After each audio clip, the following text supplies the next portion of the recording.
Құрметті білім алушылар, бүгін біз ерекше термодинамикалық құбылыс адиабаттық процесс туралы сөйлесеміз.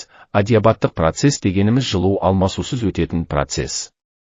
Яғни, жүйе сыртқы ортамен жылу алмастырмайды Q тең нөлге. Бұл жағдайда ішкі энергияның өзгерісі тек қана жұмыс арқылы жүреді. Ішкі энергия өзгерісі тең А жұмысқа. Егер газ сығылса температурасы артады, ал егер ұлғайса төмендейді. Мысалы, паршен ішіндегі газды тез сығатын болсақ, біз жылу беріп үлгермейміз. Сондықтан газдың температурасы өзі-ақ көтеріледі.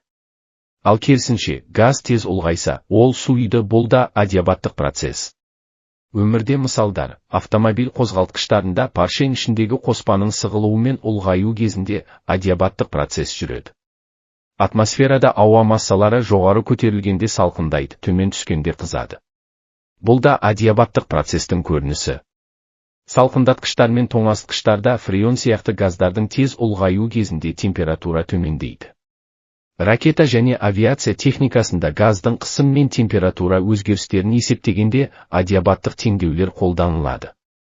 Яғни, балалар, адиабаттық процесс тек формула емес, техникада, табиғатта және өмірде өте жиі кездесетін құбылыс. Осы процестің заңдылықтарын түсіну арқылы біз қозғалтқыштардың тиімділігін арттырамыз, ауа райын болжаймыз, жаңа энергия көздерін дамытамыз.